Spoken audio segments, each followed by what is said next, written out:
I get a lot of questions from girls when they are like, okay, I'm dating this guy. He's saying that he doesn't want to do anything serious. He doesn't want anything serious, but like, I think that he does. He's just not ready. He's not willing to commit. What do you think about guys who are not willing to commit? Is that something that girl can change? For a guy, when you're ready, you know, and everything changes. For the women that think that they're going to change a guy, I think it's an extremely difficult uphill battle. You'll know when a guy is like there with you, when you're in sync with them, you know, and guys know. And guys know when they're ready.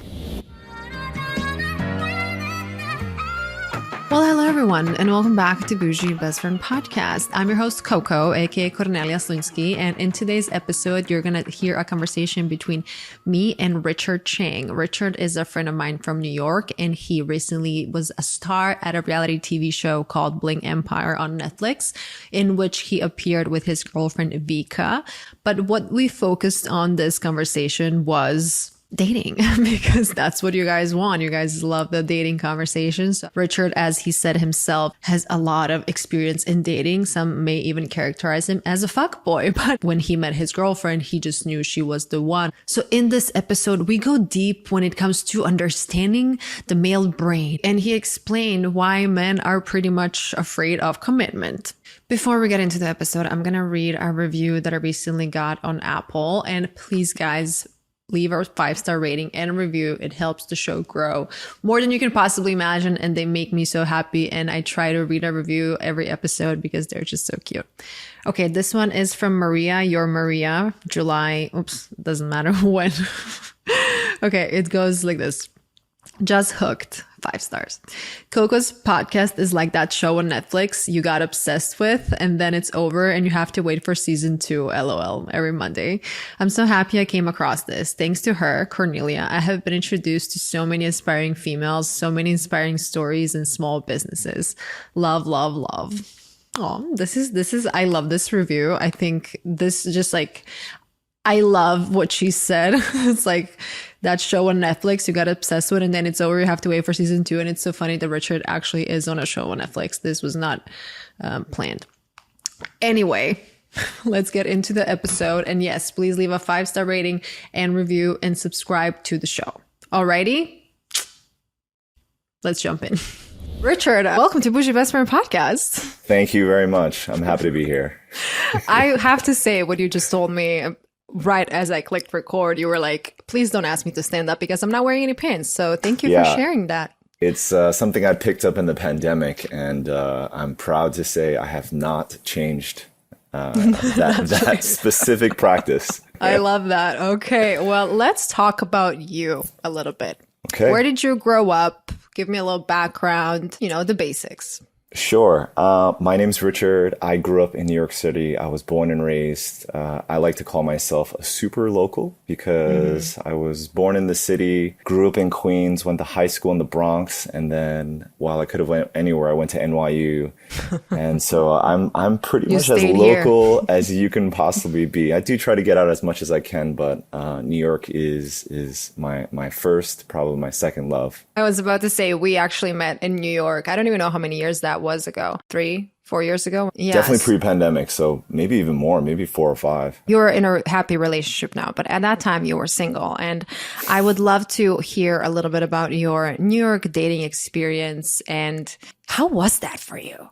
Wow. Well, that's a loaded question. I have a bit of a colorful history, and I'll just preface that by saying, as graphic as you'd like to be, we are here for it. Sure. I know this is the content that we're looking for. So when you grow up in New York City, options are never, you're never short of options. Okay. So if you put yourself out there and you're open to meeting people, you're going to meet a lot of people. So I'll start by saying that. Me personally, I was a bit of a late blossomer. While I was always tall, the confidence didn't really come till later in life. I was kind of buried in books, buried with friends and family. And I didn't realize until I would say later in life that, hey, women might actually find me attractive. And so quite frankly, when I realized that, hey, this is not as intimidating as I had always thought it would be, It probably overswung the pendulum a little in the other direction. How old were you when you realized that you're good looking?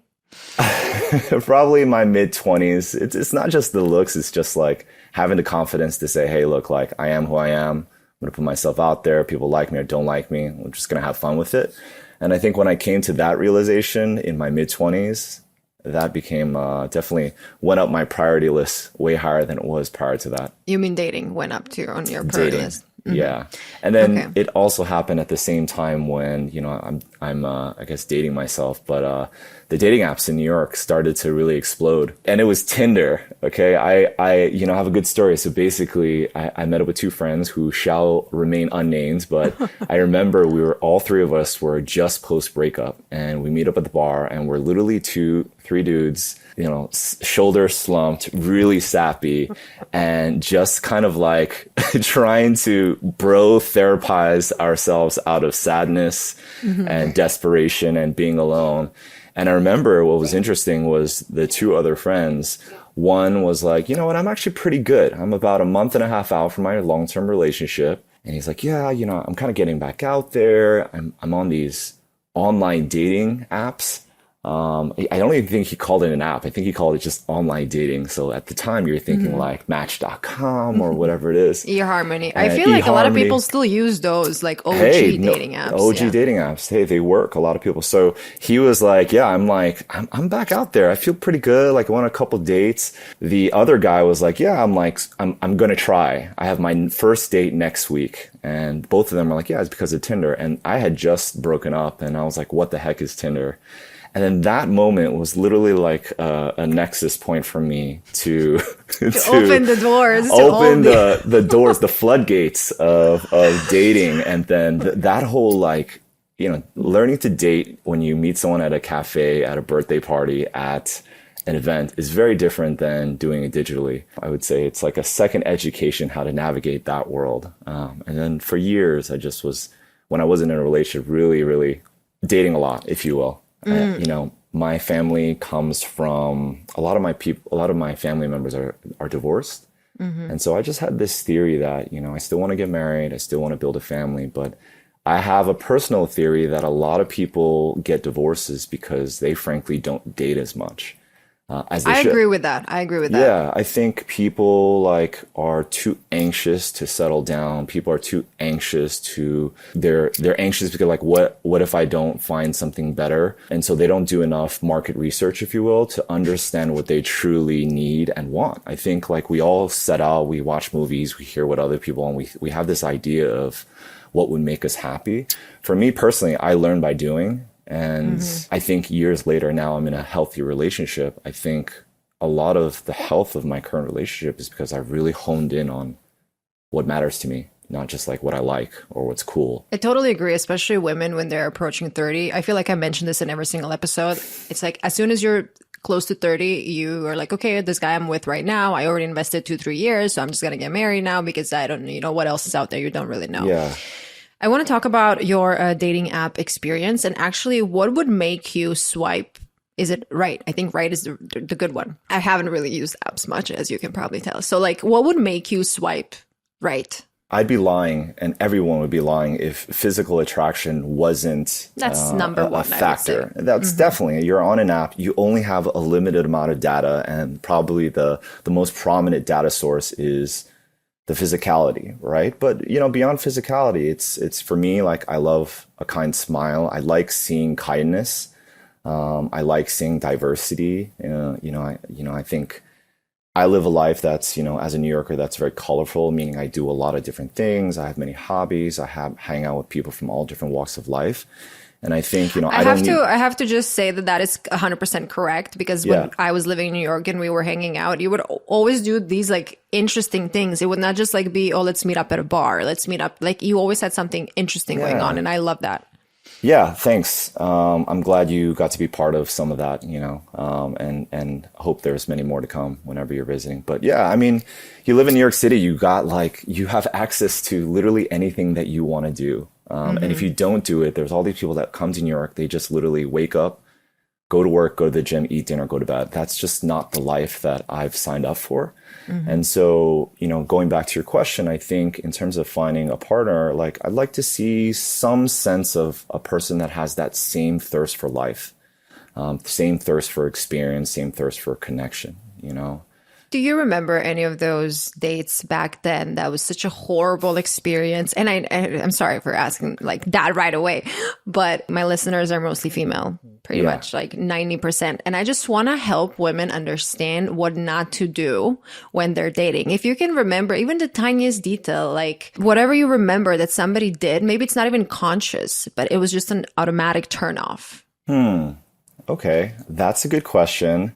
Thank you. For me personally, I think, and this is hard to do, right? I think it's so generic, but I would just love someone to like not put up walls and just be themselves. I know it's such a generic thing to say, but like I personally would love to just like get to it and be like, who are you? Like, what are you about? Like, what makes you tick? What do you care about? I think like for the people that we've been able to like get there relatively quickly, those are usually the dates that I have historically said, wow, that connection. You've probably felt it, There are those dates where you get out there and it's just like an interview. It's like, what do you do? Where are you from?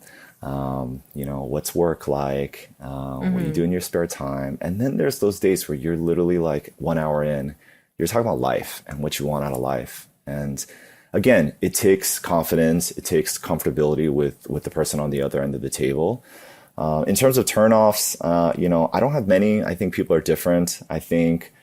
I mean, like, let's say, okay. Yeah, go for it. Give me an example. Bad nails. I cannot. If a woman has bad nails, and I don't mean that you have to have like manicured nails or whatever. If you don't want to do your nails, just have them clean and cut. When a girl has that little smudge in the middle of her nail because she didn't have like a nail polish remover, I just don't understand. How can you walk around like that? So then I lie if I say that I wasn't like a visual person. If you know anything about me, like I think like I love art, I love presentation, I love things that are experiential. It's same thing applies when I meet people. I think when people know how to put themselves together, I don't mean getting all dolled up. It just means like they put effort in presenting themselves, whatever way they want to do it. I think it means a lot. I think if you show up disheveled, if you show up like you don't care, it's a metaphor for everything else. You know what I mean? Like you're going to meet someone new, you want to put your best foot forward. I do think that you have to show up. Same thing for guys. I hear all the time from my girlfriends, by the way, like I'm mostly close to most of my best friends are women. And some of their guys that show up just kind of like schlubbing onto dates. That's also on the flip side, not okay. So physically, I think, put yourself together. I'm not too demanding that. I think there's other traits that I care about, like treating staff, people that don't have respect for staff. I think that's like a major no-no. I'm not a smoker, so I don't love smoking. I think vaping looks kind of silly, but I know a lot of people do it. I stopped vaping because I realized that it's not cool. And I didn't realize how bad it actually is for you. And you are in the health space, so you probably know even more than me. But yeah, it's too easy. It's too easy. Just pop that little thing in your mouth, and then all of a sudden you're smoking the equivalent of multiple packs of cigarettes. So anyway, not the point of our conversation. I had this video 2 years ago that blew up, and it was about me saying something about coffee dates. What's your opinion on coffee dates? I saw those videos. I saw multiple iterations. I get your argument. I think it makes sense, definitely from the female side. For me, and I'm going to get killed for this, for me, it was quite honestly out of convenience. And you were absolutely right in your video. I think at the time I was like, well, fuck, I got to get out there. I got to find my one, but I don't have a lot of time, but I still want to do all my hobbies. So you're right. I think at some point I was like, let's just pack it in. Yeah. And quite frankly, if any guy is saying that that's not the reason, I think they're kind of lying, because if you and I like were talking on an app or texting or FaceTime or whatever it is, and we had a connection, I probably wouldn't suggest coffee. I think from a New Yorker standpoint, this is like quintessentially a New Yorker thing. So I'm going to give New Yorkers a little bit of forgiveness in this, because you're right. I agree with you. People are really, really, really busy, and men and women, like sometimes you're like, let's go on a date. And it's like, all right, are you busy in June? And you were in like April now, you know what I mean? So I will say that we're very busy, but most of the time when I asked to have coffee, it was just like, I don't know if anything's going to come out of this. So let's not like waste each other's time. Let's get to know each other. And coffee can always turn into dinner, can always turn into something. But yeah, I would say if I knew that I liked you, Cornelia, we'd be going to dinner. We'd be doing an activity. One of the things that I loved. Thank you for clarifying. And no problem. You have a girlfriend now. Can you give me a little story how you guys met? How did you know that she is the person you want to spend your time with? Yeah, I'll go back to an original question. Like for me, dating was an education. Like for me, I really, again, I want to get married one day. I want to start a family, and I want to be more sure than I would say most people are. And again, I learned by doing. So I dated a lot. I dated a lot of different types of people. What do you mean by that? Types of people? Age, ethnicity, where they're from, what they do. And just for context, how old you are right now? I'm 38 right now. Yeah. So basically, I would say from my mid-20s when I blossomed until my mid-30s when I met Vika. I kind of dated a bunch. I had a couple of relationships in the middle, but I dated a bunch to really understand what I like.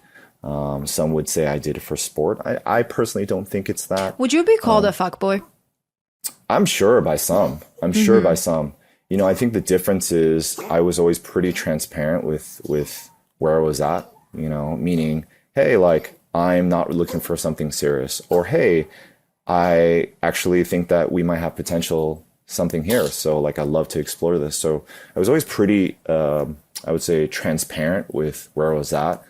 Even if it was an exploratory stage, meaning like, hey, like we met, I had a good time with you. Like, I'm not sure if this is like it, but I'd love to see if we have something more, So I think, but yeah, on the flip side, looking back, definitely some people saying that I'm call you a fuckboy, not the best guy out there. You mentioned that maybe you were dating somebody, but then you realize there's not much going on there. And you were very transparent.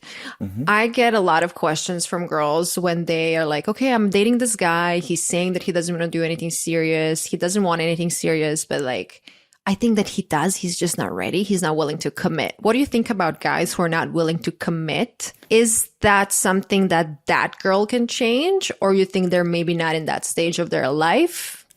I'll speak to my personal experience and a sample size that I know, which is my friend circle and my extended friend circle in New York, which quite honestly, like I'm a very social person. So that sample size is much larger. It's pretty large. And also New Yorkers date hundreds. A lot. It's thousands of stories that have been shared over tears and alcohol and all that. I have this conversation all the time.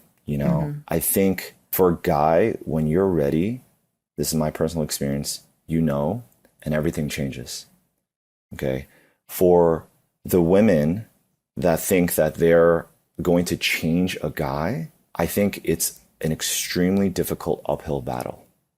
Okay. It's a very difficult thing to hear, but I was that quintessential fuckboy. I was that person that like messed around a bunch, but at some point I just knew that Vika was one, and like, it was like a light switch. It switched, but she wasn't trying to change me. It just kind of happened. And guys, especially in like these cities like New York, Miami, LA, where you can at any point meet anyone in 15 minutes. It's difficult. You're going to meet these guys that are like man children. And I know so many amazing female friends of mine that are just have this like these lofty goals that they're going to just change this guy that really has no onus to change, to be this vision of what they want in a guy, which I just haven't heard many times that it successfully happens. It's tough. It's very tough. But like, I feel like so many people are like, oh yeah, most of the time when I said, hey, I'm not looking for any serious, I probably just wanted to mess around. It's probably the dude just saying that just to test the waters and say, hey, look, like, am I going to be able to have this special relationship where I don't even have to do anything? And maybe we can be physical. Maybe we can just hang out for fun at my convenience. I've done it in the past. You know what I mean? Years ago when I was dating. And so I think like you'll know when a guy is like there with you, when you're in sync with them, you know, and guys know. And guys know when they're ready.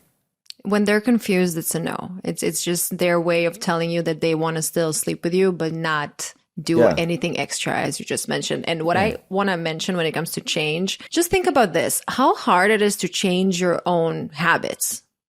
You want to wake up early, you want to start going to the gym, you want to do whatever XYZ things. How hard it is to change yourself. And that is the only thing you have control over. But here you are thinking you can change that other guy. I mean, what are you thinking? Yeah, if you think you're going to voodoo that guy, you're going to Tony Robbins him into becoming your dream guy, I mean, it's just very difficult. Better yet, like, be in a position of power where, you know, you do your own thing.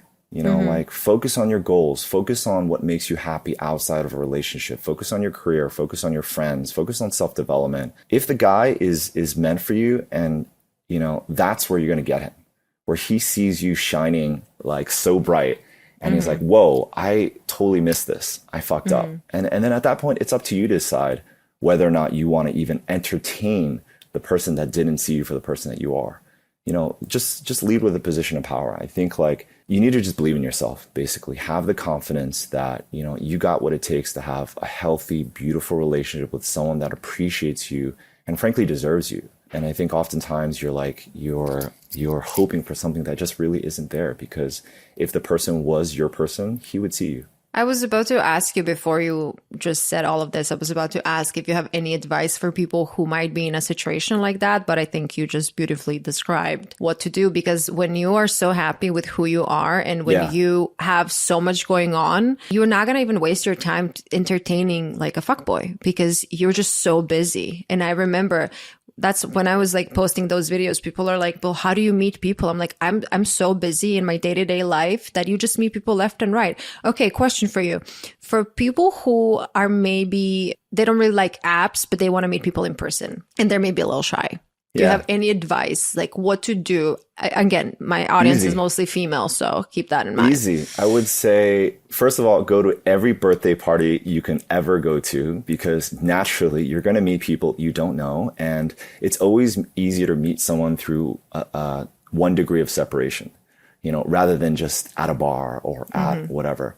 Second thing is pick up hobbies. I mean, if it's something that you like and you get to meet someone that also shares the interest, you already have something to talk about. So I would say that. And then just kind of like put yourself out there. I think go to more things. I think, again, when you go to more things, talk to people and go to more things. Like, I personally like it when someone comes up to me and I'm like, hey, how you doing? I don't think it's like a weird thing for a woman or anybody to come up to me and say, what's up? I think it's like great. Like, I love having conversations and getting to know people regardless of whether or not it's romantic. So just put yourself out there. I think like dating apps should just be bonus. As a person that uses dating apps so incessantly, dating apps should always be bonus to everything else you're doing, right? It should be, I always say, like, when you're sitting on the toilet or when you are in bed and you don't want to do anything, that's when you should be using. It should not be your go-to thing to meet people. Okay. Well, I read this article a long time ago that when you're using your phone on your toilet, that all these fumes are like coming out, and that's not really and you're making healthy. Bad decisions. Yeah. Yeah, you're making bad decisions because you're just stuck there.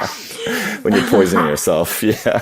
Question that is a big part of your recent life. You were recently on a reality TV show that is currently on Netflix called Bling Empire. How did that happen? I was walking in the street and a bird pooped on my shirt, and the bird poop was an invitation to reality TV. That's basically It was probably a pigeon bringing you like a letter. That's right. It was. I'll preface this by saying, like, I didn't seek being in media or TV. Like, it wasn't in my life plan. I didn't really care about being famous. I had at that point kind of found the career that I wanted, that I felt driven and purpose. It just wasn't my thing to be on TV. It's something that you have to kind of like know that you want to do. How did it happen? I was actually at a, transitioning from my last job to the one that I'm at. My last job had a sales component, and I guess one of our clients just kind of sent me in. Somebody asked him, hey, do you know anybody in New York that would be good for this program, which is kind of like Crazy Rich Asians, but in reality TV format? And they sent me in. Thing is, they didn't tell me. I had no idea. And then I get a message saying, I'm so-and-so from so-and-so Productions.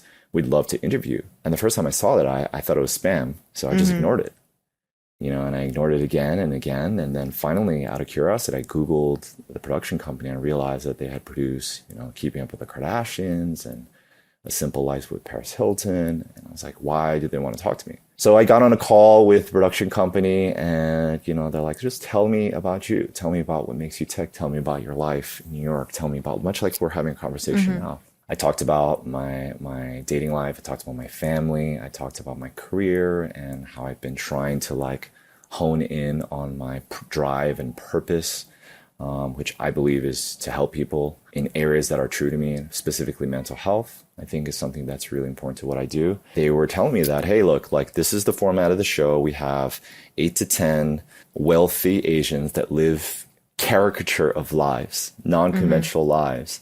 And we want to create a show. This is the second iteration. The first one was in LA, where we get to tell these stories. And it's again, AAPI of representation, but we get to tell this fun story, and it's ultimately just for fun.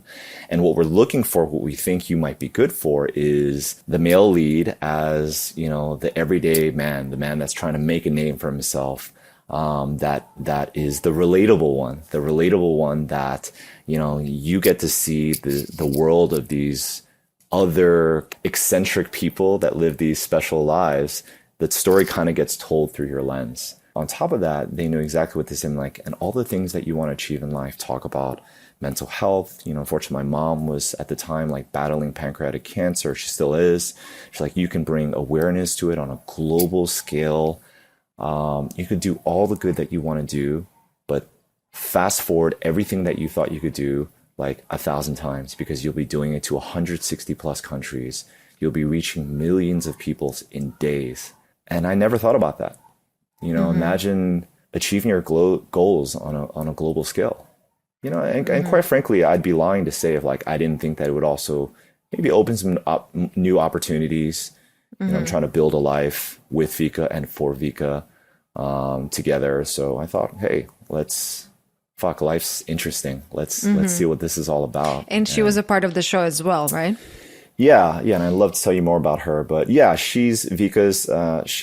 She was part of the show because they were like, also, we want you to be a bachelor. And I was like, whoa, pump the brakes. Like, I have spent 30 something odd years like in the roller coaster of New York City dating, and I've now found the person that I feel really like in tune with and want to build a life with. Like, if that's what you want, good luck to you guys. And they're like, no, it's fine, but we want her too. So she got signed on. She is much, I would say, more introverted, not really like put yourself out there kind of person. So her role is always just going to be like supportive, and more of a side character that shows up to some events, shows up when she wants to, and doesn't really have the pressure of really being like one of the leads on the show. How did that impact your relationship? Yeah, I mean, before I did the show, that was the single thing that I was the most afraid of. Being at the time like 37, I believe, or 36 at the time when I did it. I've gotten to the point where I'm pretty comfortable with who I am as a person, and like people misread me or kind of like don't read me for who I am. Like, who cares? Like, I know who I am. I have all the friends I need in my life. How the hell do you know what kind of wrench being on a reality TV world on a global scale will do to your relationship? You just, you're never ready. You can't predict. You can't do your risk analysis and say, this is going to do this. What if, some woman from one of those people that think I'm a fuckboy because we went on a coffee date and I wasn't, everything they had hoped I was?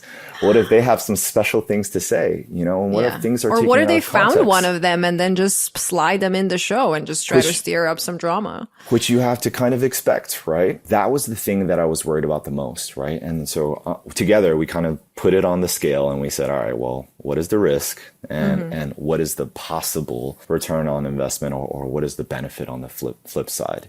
And we collectively said, like, if we're going to do this, let's like really communicate. Let's really like talk openly. Let's be really close and help each other through this experience, which luckily we did. We even considered doing like preemptive couples therapy just to like fortify our relationship. Yeah. I think the good news is it was a very challenging experience. My mom was sick at the time. Filming is like just a logistical nightmare. And I just started a new job that I really cared about and took a lot of my time. So like doing those three simultaneous, like 3 jobs. But we got closer, like through the struggle, we got closer through all the shit of like, oh my God, that guy is going to be a jerk. That person's going to be a jerk. What the hell do we do? We got closer with like, this is not as easy as we thought. This is a struggle. And I honestly feel way closer. On my side, it was definitely a learning experience. I clumsily bumbled my way through it. But for Vika, like she like grew so much. She became way more confident. I think she became way more comfortable putting herself out there, speaking up in a room of other people. And I just saw so much growth from her, which is so special to see. We had 2 very different experiences, I would say. First of all, how long was the recording? We filmed for about 4 months. It was supposed to be 3, but we didn't get enough. Long story, it was 4 months, so it's a while. Imagine 4 months where for anywhere from 3 to 5 days a week you're filming on top of your job, and it's on top of your daily life, like it's insane. Imagine it's not like filming is always at 7 to 10 p.m. after your job. You get to go home and freshen up and do all these things. No, it's like smack in the middle of the day, smack on weekends, right in the evening. So logistical nightmare. It took 4 months. It's just nothing that you could ever prepare for, Cornelia. So our very first... For any TV producers listening, I would love to be on a reality TV show. Just putting this that girl out there. is made for it. So while I will clumsily bumble through it and continue to, she is made for this format. I'm ready to shine. I will co-sign you for reality TV whenever the opportunity comes up. With these people that I got just you. Loop us in an email or something. I will. So yeah, to give you an example of how surreal this experience was. I want to hear crazy stories. I don't know how much you can share or not. So it's fine. The show is out. So I'll tell you the very first scene that we filmed. We had 10 cast members, but me and Vika filmed the very first minute of filming. And at that point, neither of us had done anything in media or TV. And they go, don't worry. It's going to be a super easy scene. We're going to go to a spa. You and Vika are going to wear robes. You're going to, get facial, get a massage, and you guys just hang out. Just talk like you normally do. It's going to be super easy. And we're like, all right, that seems like it's not too bad. And don't worry, it's just going to be like 4 or 5 production crew. Like it's going to be a small thing because it's just our first scene. So don't worry. Like, all right, we show up the day of with no prep beyond what I just said. And it's not 4 or 5 people. It's 35 people bustling around. Okay. It's not a spa where we're getting a facial and massage. It's literally just a pool. We show up and they basically say, all right, take off your robes. It's your anniversary. Act natural. Go. And what did you do? And you notice I was silent for a second, and I'm silent because of music rights, Netflix or any production company, they can't even play music in the background. So imagine being in a room with 35 people. Wait, that don't what? Talk I to didn't you. know that. Yeah. So, for any show, they have to buy the music rights to whether it's scripted or unscripted. I mean, and that so makes for our sense. show, Yeah. we didn't have the budget. So like literally it's you're in a room with 35 people that can't talk to you. We're in the middle of COVID, by the way. So they all have masks on. So imagine like the boom mic guy, all these cameramen, production, and they literally say, they do the thing. They go, action, go. Be natural, act natural. And it's like, you can hear the water in the pool moving. You can hear like just that. Wow. And me and Vika, like, again, I'm a pretty comfortable person, but I'm like, so we had a great year, huh? And Vika's like, thank you. So that is just like one story of so many of how that was the intro. A crazy, unexpected experience. eventually you get used to it. You start to not notice the cameras there. The crew becomes kind of like your family because you're spending so much of like condensed time with them. You get to more comfortable like with the medium and telling your stories. At the end of the day, it's still a surreal experience. It's something you could never prepare for. And I would say most people, they start to find their way over the course of the season. I don't think as What do you mean person by that? What does that mean? You start to just get more comfortable and confident, not feel weird that you're literally like talking to a camera, you know, that you're putting on a show. You know, at the end of the day, it's entertainment, you know, so you have to dramatize your real life, you know, knowing that your story is going to be distorted, that, you know, it's for entertainment and you sign up for it. I think that with reality TV, you're always at the mercy of the producers, and no matter what you do, no matter the way you act, they're going to create the story. I mean, I'm not speaking about your show specifically, but in general, I feel like you just have to trust them. And I remember when I first moved to Miami, when I was single, I was getting pitched by all these dating shows to be on a dating reality show. And I really wanted to, as I said, I really wanted to be on a show, but I was like, I don't want to be. And then I spoke to somebody who was on a dating show, and she told me this exact thing that I was just sharing, that you don't control your own narrative in that sense. So she just asked me, like, is this something you want for your career? I mean, me specifically for dating, and I had dating content and it was just different. Thank God it didn't accept, because it was like one of those like islands. But anybody else who wants to have me on another show, I'm happy to accept. Yeah, look, it's a mixed bag, right? It's a super unique experience that I think had I not done it, I would have been like, what if? Yes. You know, what if? Cornelia, you're going to get many opportunities. So I'm confident that the next time we speak, I'm like, hey, guess what? And I'm going to be on a show. Exactly. It's coming. Yeah. I feel it. Someone else who was a reality TV veteran told me, she said, you have to understand that what you said is right, because you want to tell your story, but what the producers want to do is they want to feed their families. And how do they feed their families? By being good at their job. And how are they good at their job? Making the most entertaining program that they could possibly make. It's not a documentary. It's not a scripted program. It's just people that want to watch a program when they've come back from their shit job, they're stressed as hell, and they want to sit in their underwear on TV and watch TV and just relax and escape. That's the kind of programming you're making, right? And when you understand, I love that. Yeah, and when you understand that the producers need to feed their families, and they do it by creating drama, stoking, you know, conflict, friction. Like friction is their craft, and they're freaking good at it. And when you understand that, and you know that going into it, you start to be like, okay. So I'll tell you my own personal experience. I know you haven't had the opportunity to watch all of the show. I hope you do. I will know. I will binge it for sure.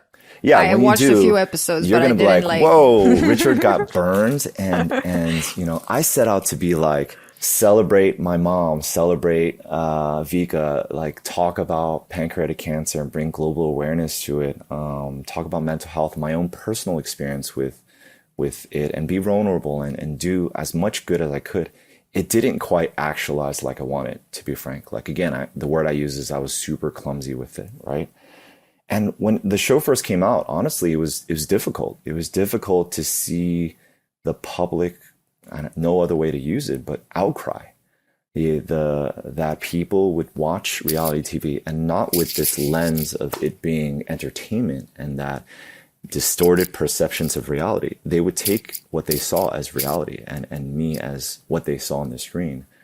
And so at first, even as a person that's relatively confident with who I'm at, that was not easy. That was not easy to like wake up to pretty hate-filled messages of like, I can't believe you did that. You are horrible. By you mean by trolls or by people that you know? Yeah, public. Yes, by trolls, by people that I don't know, right? And at first, I was like, oh, like I try to live a positive life, add value, do good things. I try to celebrate the people around me and support people around me. And it just didn't, and frankly, it didn't come across. Like when I watch it, like, and I'm not being myself, I'm like, ooh, that guy's not so likable, you know? Yeah. And then a couple of weeks pass and I realized, what does it matter? I'm still doing the job that I love. I'm in a relationship where we're better than ever. My friends, my perception with my friends and loved ones hasn't changed. And everyone that I've met in person has been incredibly nice. And, there's always going to be, and I'm sure you experienced this. Oof, I wake up with trolls. Wow. I go to bed. I mean, I don't go to bed with trolls, but I go to bed with my beautiful boyfriend. But That's right. The first time when I had that coffee walk date video blow up, I never experienced that amount of hate. And even till this day, there's like people making YouTube videos about me, actually against me, and like talking about, and I'm like, I guess you need to talk about me because nobody else listens when you talk about yourself. Yeah, and that's what it is. A lot of times, I don't know. What I've heard is, look, they're just projecting something in their lives on you. And so don't take it hard. Again, like, you got to do your mental accounting, right? Even with whether it's reality or even your own dating or your viewers dating, like, do your mental accounting. You're healthy, you're young, you got all the things, you got your whole life ahead of you. Who the hell cares what other people think? Not even just reality.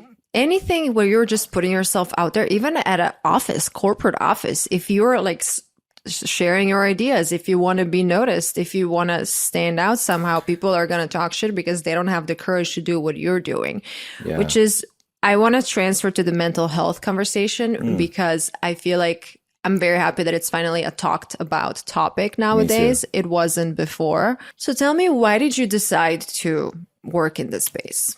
I personally felt super inspired by the doctors at the practice that I work for, right? My personal story is I come from a pretty traditional Asian background. While I grew up in New York City, at least in the Asian community, my mom and dad are Taiwanese. I grew up with my mom.